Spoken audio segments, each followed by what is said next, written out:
afin que nul n'ignore ce que nous voulons faire pour le Sénégal et comment nous le ferons. Le peuple sénégalais a voté de façon nette et massive pour le projet d'un Sénégal souverain, juste et prospère.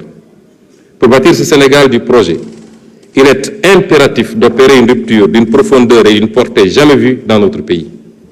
Jamais vue depuis notre accession à l'indépendance il y a 64 ans. En partant de la courbe plongeante de notre histoire. Le Sénégal d'hier, un pays modèle dans une Afrique conquérante, partie intégrante des grands empires et royaumes d'Afrique de l'Ouest du XIIe siècle à l'arrivée des premières puissances coloniales. Un pays de résistants, dont les populations ont su maintenir leur dignité, leur culture et leurs principes forts de savoir-être aux heures les plus sombres des razzias et de la colonisation, y compris au prix du sang et du sacrifice anonyme de leur vie.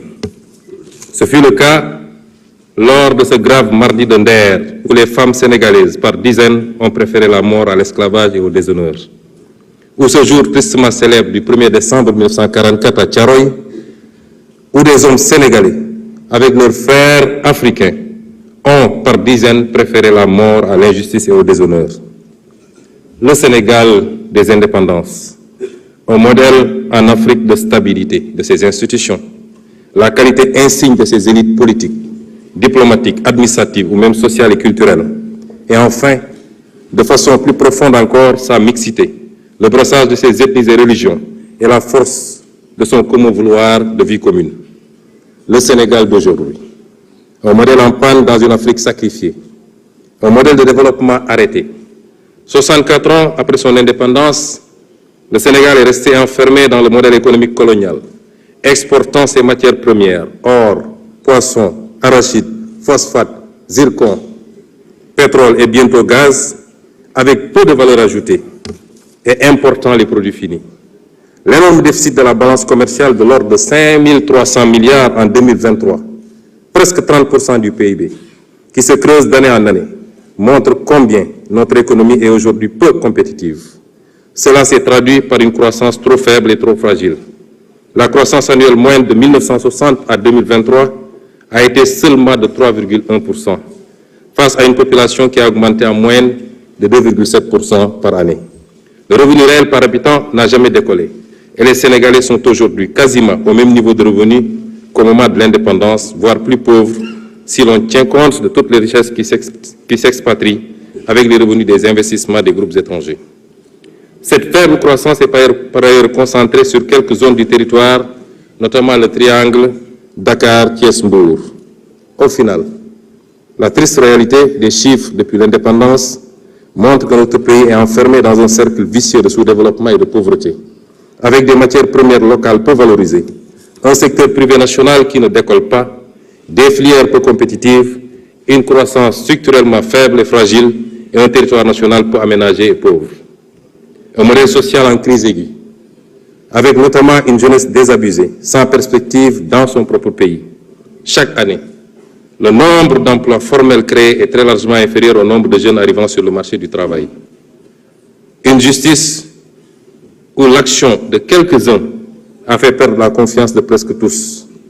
Une école où l'on désapprend bien souvent et où l'on déséduque encore plus. Un modèle démocratique fortement fragilisé, qui a su rester debout grâce à la résilience des millions de Sénégalais, d'est en ouest, du nord au sud. Notre peuple, notre précieuse démocratie a vacillé, mais elle a tenu. Dieu merci.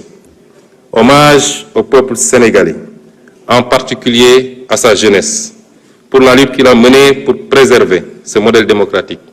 Cette force vitale pour la résistance démocratique. Chers jeunes, chers concitoyens, nous devons désormais la mobiliser pour le développement du pays. Toutes ces régressions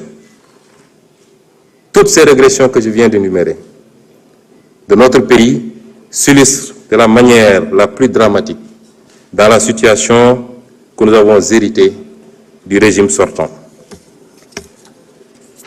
Je m'en vais vous faire en quelques lignes l'état des lieux et les mesures immédiates de redressement, puisque le programme ou les projections que je vous ferai plus tard ont déjà démarré depuis 8 mois. Monsieur le Président de l'Assemblée nationale, honorables députés, les actes que le Président de la République a posés depuis sa prise de fonction manifestent clairement ce tournant que notre nation se doit de prendre pour restaurer le crédit de l'État et de l'administration publique devant le peuple, ainsi que pour redresser toutes les dérives précitées. En effet, dès sa prise de fonction, il a chargé le gouvernement de mettre en place un plan d'action d'urgence dans l'attente de l'adoption du nouveau référentiel des politiques économiques et sociales. Dans ce cadre, le gouvernement a enregistré d'importantes réalisations au cours de ces 8 derniers mois qui ont balisé le chemin à la vision d'un Sénégal souverain, juste et prospère, ancré dans les valeurs fortes. Nous nous sommes tout d'abord attaqués à la mère des batailles, à savoir l'établissement de la situation de référence des finances publiques, de l'état des lieux des contrats au niveau des secteurs stratégiques et la reddition des comptes. Bref, un Sénégal juste puisque transparent et au meilleur standard de la bonne gouvernance.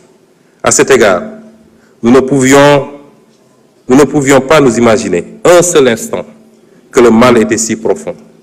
L'audit des finances publiques sur la période du 1er mars 2019 au 31 mars 2024 est à ce point particulièrement révélateur des dérives du précédent régime, avec notamment les niveaux du déficit budgétaire et de la dette publique minorée. Cette situation a eu notamment comme conséquence la suspension des financements attendus en 2024 du Fonds monétaire international et de la Banque mondiale et le gel du programme économique et financier appuyé par le FMI. C'est le lieu, une fois de plus, de rendre hommage au président de la République, qui a préféré sacrifier à cet exercice de transparence plutôt que de démarrer son magistère dans le mensonge. Il nous est également apparu indispensable, dans l'environnement laxiste ayant prévalu durant le dernier régime, de procéder à la revue de tous les contrats signés dans les secteurs stratégiques, en vue de nous assurer de leur conformité à notre législation. Maximiser les retombées économiques et sociales pour notre pays et préserver les ressources pour les générations futures. Outre ces travaux, l'exigence de reddition des comptes a été étendue aux nombreux chantiers payés non achevés, les hôpitaux, les écoles et universités en construction, les maisons de la jeunesse, et j'en passe, aux soupçons de corruption, de surfacturation et de détournement de fonds dans des projets et sociétés d'État.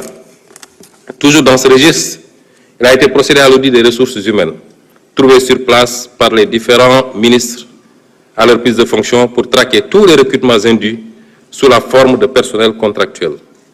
Pour donner une idée de l'ampleur des pratiques du régime précédent, le ministère en charge de la fonction publique a recensé environ 29 000 contractuels recrutés en marge de la réglementation en vigueur. De même, pour marquer une rupture nette dans le sens de la bonne gouvernance, le président de la République, le Premier ministre et l'ensemble des membres du gouvernement ont procédé à la déclaration de leur patrimoine dans les délais fixés.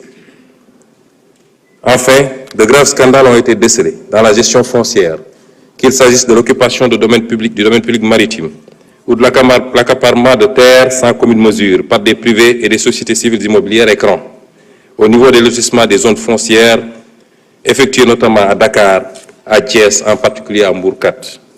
De manière plus grave et répréhensible, il est à noter de la prévarication et de la privatisation du patrimoine foncier et bâti de l'État. Pour rester dans ce registre de la bonne gouvernance, je voudrais également évoquer les avancées majeures enregistrées dans l'administration de la justice, dont le fonctionnement a été notablement instrumentalisé par le régime sortant. Une des réalisations majeures dans ce domaine au cours des 8 derniers mois a été l'organisation des assises de la justice avec la participation inclusive des citoyens. Les autres réalisations ou initiatives lancées ont trait à la protection des lanceurs d'alerte, la modernisation de l'administration pénitentiaire et la prise en charge judiciaire des dossiers des victimes de la période préélectorale. À cet effet, en plus de l'inscription budgétaire de crédits destinés aux victimes, il sera proposé à votre auguste Assemblée, dans les semaines à venir, un projet de loi rapportant la loi d'amnistie votée le 6 mars 2024 par la précédente législature. Pour que toute la lumière soit enfin faite et les responsabilités établies, de quelque bord qu'elles se situent. Il ne s'agit pas ici de chasse aux sorcières, encore moins de vengeance, car aucun sentiment de revanche ne nous anime. Loin de là, il s'agit simplement de justice, pilier sans lequel aucune paix sociale ne peut être garantie. Monsieur le Président de l'Assemblée nationale, honorables députés,